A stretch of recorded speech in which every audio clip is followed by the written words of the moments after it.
नमस्कार, मी विलास आव्हाड. आपण पाहताय AV9 एक्सप्रेस.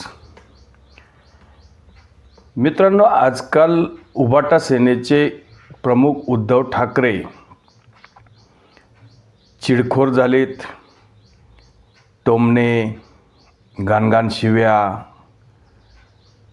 आणि नको त्या वादामध्ये नको त्या गोष्टी आणि परतीचे दोर कायम कापत आलेले आहेत.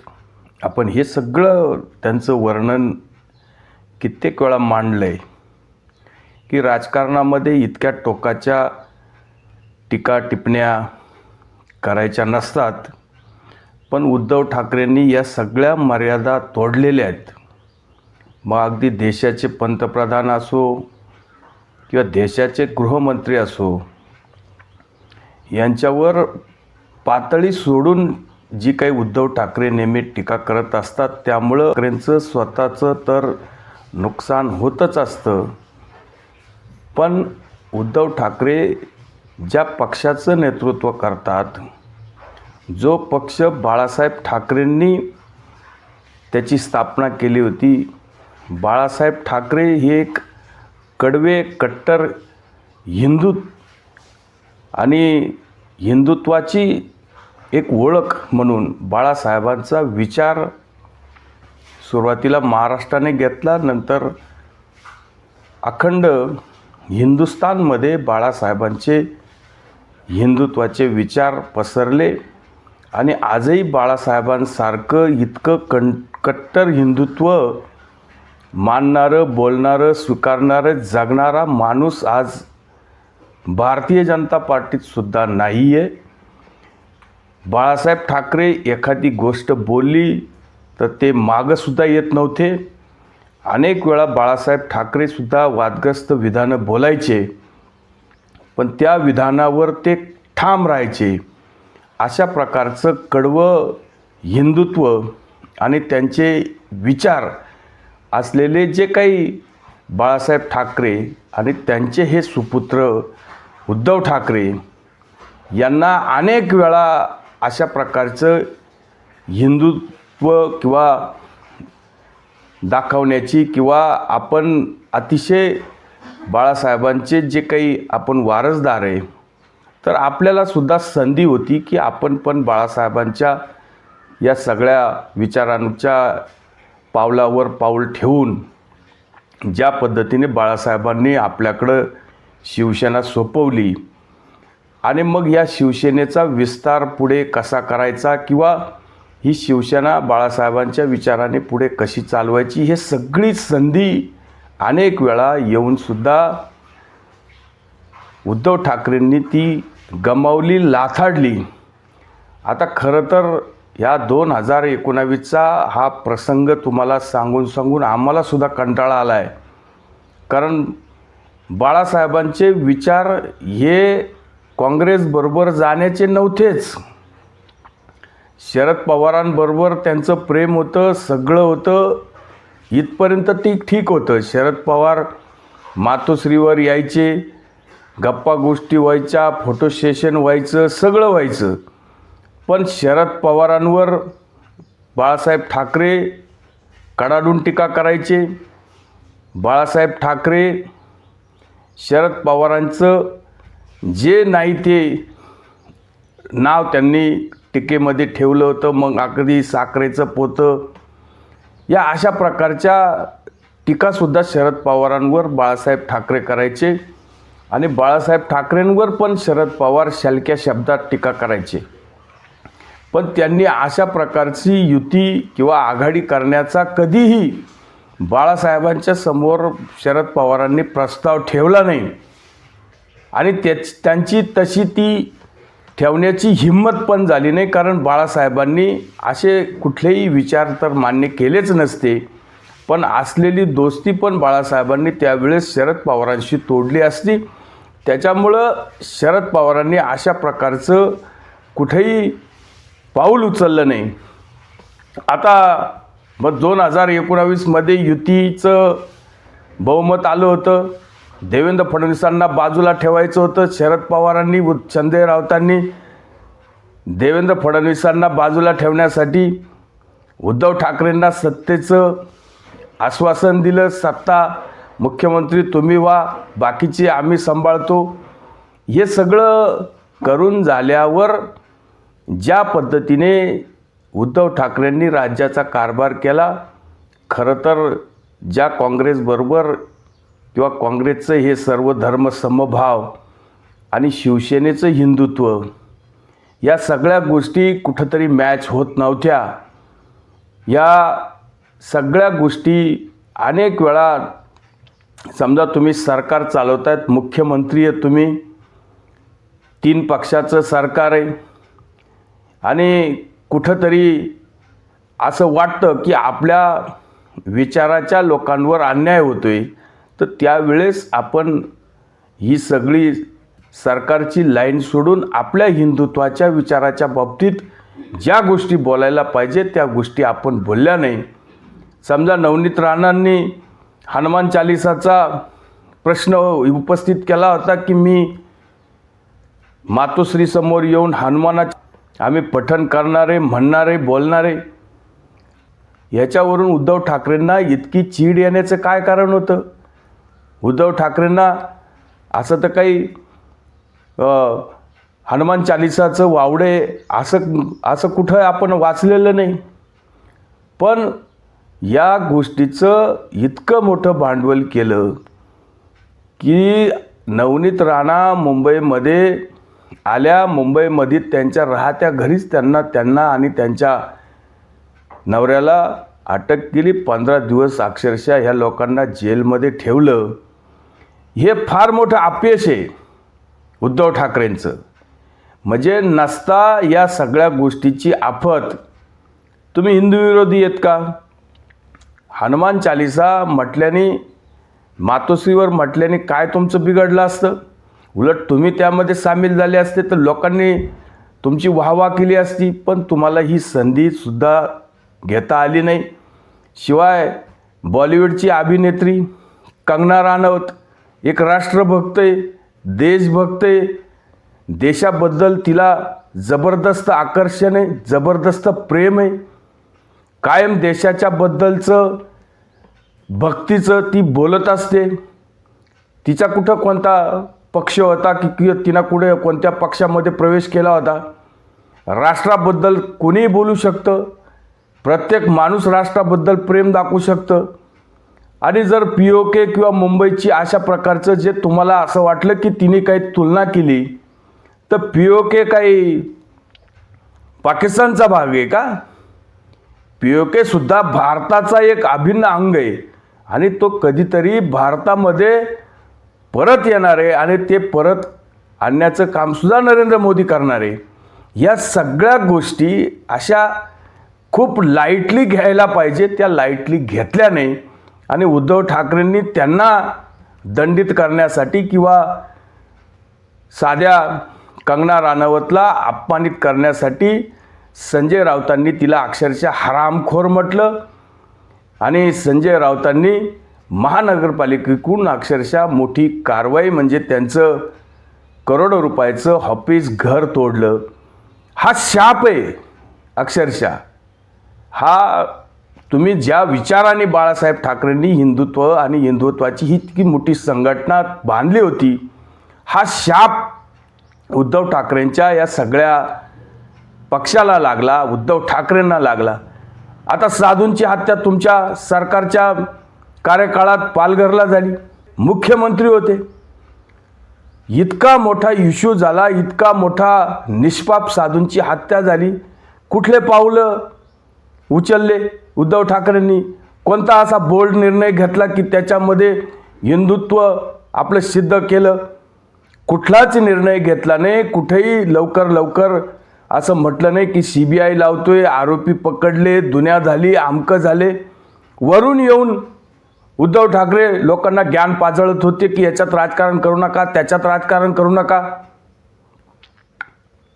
राष्ट्रवादीचे की आमके का थमके का फलाने, भारतीय जनता पार्टीचे कार्यकर्ते की हे कार्यकर्ते की मिशनरी की अजून कोणी, या सगळ्या गोष्टीची इतकं या सगळ्या उद्धव ठाकरेंना पालघरचा मुद्दा इतका जिव्हाळ्याचा वाटायला पाहिजे होता की या साधूंसाठी न्याय देताना किंवा साधूंच्या बाबतीत ज्या काही गोष्टी करायला पाहिजे होत्या त्या अतिशय तात्काळ करायला पाहिजे होत्या.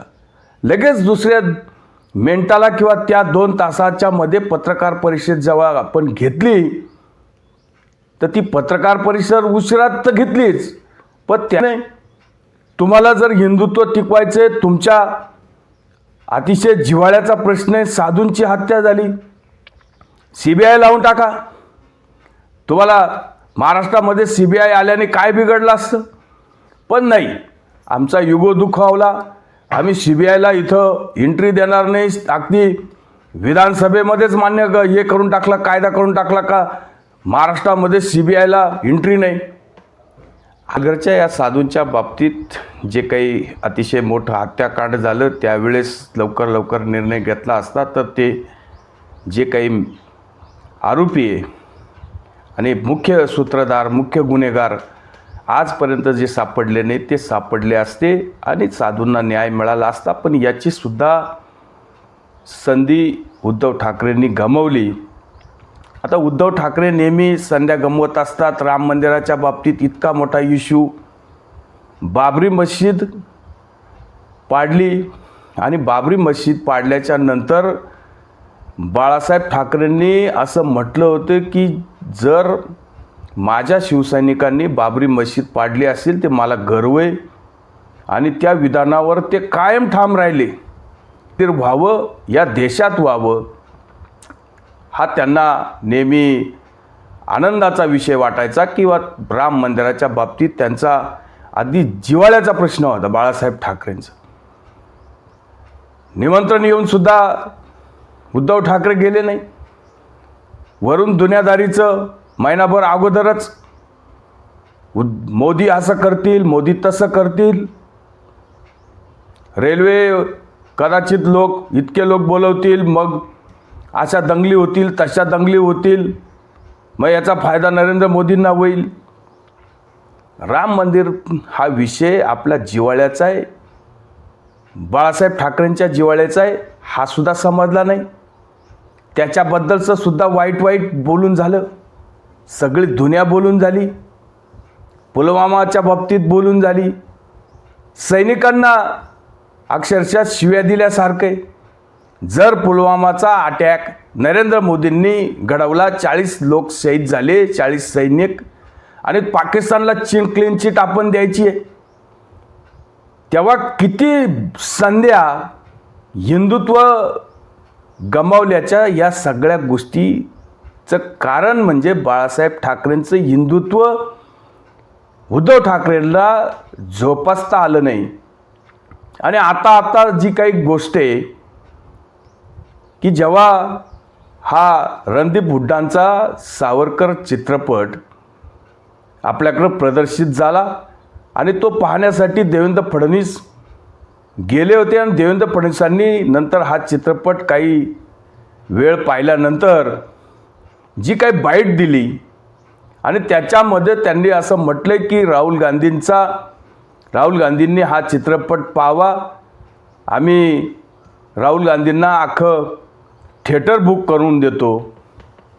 पण राहुल गांधींनी सावरकरांचे विचार कधीतरी ऐकावे, कारण आता हा विषय तर मध्ये काहीतरी IT विभागाने किंवा इन्कम टॅक्स विभागाने काँग्रेसच्या खात्यांवर काही बंदी घातली होती आणि जे खडगे बोलले होते की आमच्याकडं रेल्वेचं तिकीट काढायला सुद्धा पैसे नाही, म्हणून जे काही टोला मारला होता मल्लिकार्जुन खडगे किंवा राहुल गांधींना की मी या सावरकरांच्या वर चित्रपट याचा खर्च करतो, तुम्हाला तिकीट काढून देतो, बघा. देखना चाहते तो मैं स्वयं अपने खर्चे से पूरा सिनेमा हॉल उनके लिए बुक करूंगा और इस सिनेमा को देखने के बाद जिस प्रकार की बेसिर पैर बातें वे सावरकर जी के बारे में कहते हैं वो कहना बंद कर दो.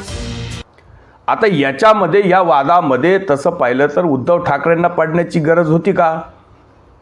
ज्या प्रकारे छत्रपती शिवाजी महाराज आणि स्वातंत्र्यवीर सावरकर या दोन गोष्टींवरच शिवसेना जगत होती, जगत आली, आतापर्यंत होती. छत्रपतींच्या विचारांवर आणि सावरकरांच्या हिंदुत्वावर, याच विचारसरणीवर शिवसेना स्थापना बाळासाहेब ठाकरेंचे हे दोन महापुरुष अतिशय महत्त्वाचे.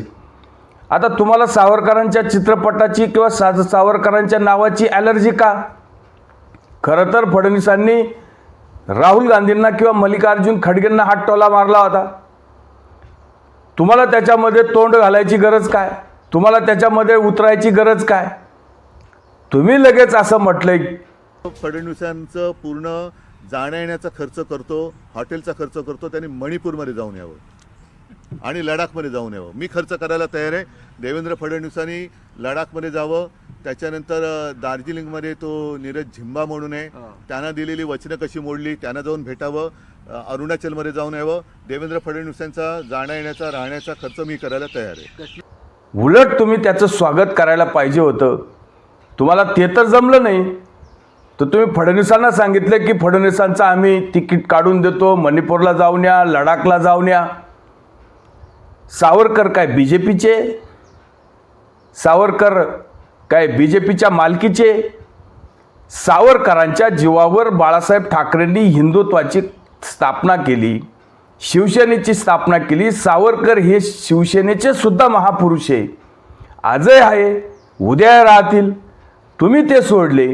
हळूहळू तुम्ही जेव्हा सर्व धर्म समभाव हा काँग्रेसचा विचार तुम्ही जवळ घेतला, तेव्हा तुम्ही कट्टर हिंदुत्व सोडलं. आता हिंदुत्व पण तुम्ही सोडले. राहुल गांधींच्या या सगळ्या गोष्टीमध्ये तुम्हाला पडण्याची गरज नव्हती. खरं तर हा चित्रपट शिवसेनेला सुद्धा तुम्ही, तुमच्या काही शिल्लक सेनेला सुद्धा लोकांना सांगायला पाहिजे होता की सावरकरांचा चित्रपट बघा, सावरकरांचे जीवन बघा. क्रांतिकारकांचे महामेरू, 2-2 वेळा काळ्या पाण्याची शिक्षा ज्या माणसाने भोगली, त्या माणसाच्या बद्दलचं कोणाला काही वाईट वाटण्याचं कारणच काय?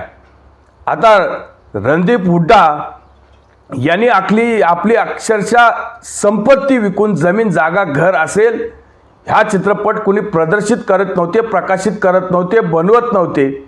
आपल्याकडे खरं तर हरियाणामधून आलेल्या हुड्डाने चित्रपट सावरकरांच्या बाबतीत बनवला. हा चित्रपट खरं तर एखाद्या मराठी स्टारनी म्हणा कोणी बनवायला पाहिजे होता, मराठी दिग्दर्शकाने बनवायला पाहिजे होता, त्यामध्ये मराठी लोकांनी काम करायला पाहिजे होतं. पण सावरकर हा शब्दसुद्धा कोणी उच्चारायला तयार नाही. सावरकरांवर काही लिहायचं बोलायचं म्हटलं तरी लोकांची अक्षरशः कापरं फुटते. तोच चित्रपट काही भारतीय जनता पार्टीने प्रकाशित केला आहे का? सावरकर वाचले, तो प्रभावित झाला आणि त्याला असं वाटलं की सावरकर ज्या पद्धतीने सावरकरांना इतक्या दिवस वेगवेगळ्या माध्यमांनी चुकीचं लोकांनी सावरकरांना खलनायक केले, त्यांची प्रतिमा चुकीची दाखवली, ते सावरकरांना आपण काय आपल्या शब्दामध्ये दाखवू अशा पद्धतीचं हे जे वर्णन आहे आणि अतिशय मोठं काम सावरकरांनी केलेले. पण केवळ काही नालायक लोकांनी सावरकरांची प्रतिमा खराब केली. गांधी हत्येमध्ये सावरकरांचा कुठलाही हात नाही, राष्ट्रीय स्वयंसंघाचा कुठलाही हात नाही. फक्त बदनाम करायचं ह्या काँग्रेसच्या काही नालायक लोकांनी सावरकरांना आणि राष्ट्रीय स्वयंसंघाला बदनाम करण्याचं षड्यंत्र काही वर्ष घेतलं. ह्या गोष्टी सुद्धा स्पष्ट आहे, लोकांना आता समजल्या आहे. पण उद्धव ठाकरेंना त्या किती समजल्या किती नाही. उद्धव ठाकरे अशा संध्या गमवत असतात. हा चित्रपट तुम्ही लोकांना दाखवला असता, लोकांना सांगितलं असतं की चित्रपट बघा, सावरकर तुमचा आत्मा आहे, असायला पाहिजे, आजही असायला पाहिजे, उद्या असायला पाहिजे. पण नाही, फडणवीस गेले, मग आम्ही कशाला जायचं? तो फडणवीसचाच फायदा होईल. चित्रपट पाहिल्यावर लोक BJPला मतं देतील. असं काही असतं का? असं काही नसतं. तुम्ही सावरकरांच्या बाबतीत तुमचा विचार सांगा. लोकांना तुम्ही सावरकर पटवून सांगा, पण तुम्हाला ते करता आलं नाही. राहुल गांधींच्या शेजारी बसून जे राहुल गांधी सावरकरांना रोज शिव्या शाप देतात, त्यांच्या शेजारी बसून तुम्ही राहुल गांधींना कधी बोलू शकले नाही की आमच्या सावरकरांच्या बाबतीत तुम्ही घराणं बोलू नये. पण उद्धव ठाकरेंचे विचार आणि उद्धव ठाकरेंचं हिंदुत्व हे आता संपल्यात जमा आहे. आणि उद्धव ठाकरेंना या सगळ्या संधी होत्या की स्वतःचं हिंदुत्व प्रोजेक्ट करण्याचं. तुम्ही काँग्रेसबरोबर गेले, राष्ट्रवादीबरोबर गेले, जे झाला तो इतिहास झाला. पण तुमच्या जो पक्षाचा एजेंडा आहे किंवा पक्ष ज्या गोष्टीवर विचारसरणीवर उभा आहे ते दाखवण्याचं तुम्ही वारंवार प्रयत्न करायला पाहिजे होता की आम्ही हिंदुत्व आहे, आमचे विचार असे आहे, आम्ही कॉमन तुमच्या प्रोग्राममध्ये तुमच्या बरोबर आलो आहे, पण आमच्या ह्या प्रोग्रामला तुम्ही हात लावू शकत नाही. या अशा पद्धतीने असेल, नाहीतर आम्ही तुमच्या बरोबर राहणार नाही. या संध्या असतात, या संध्यांचं सोनं करावं लागतं. पण उद्धव ठाकरेंनी अक्षरशः त्यांचं गवऱ्या केल्या, शेण केलं, गोबर केलं, इतकंच आपल्याला म्हणता येईल. तुर्तच थांबतो. व्हिडिओ आवडला असेल तर लाईक करा, शेअर करा. धन्यवाद.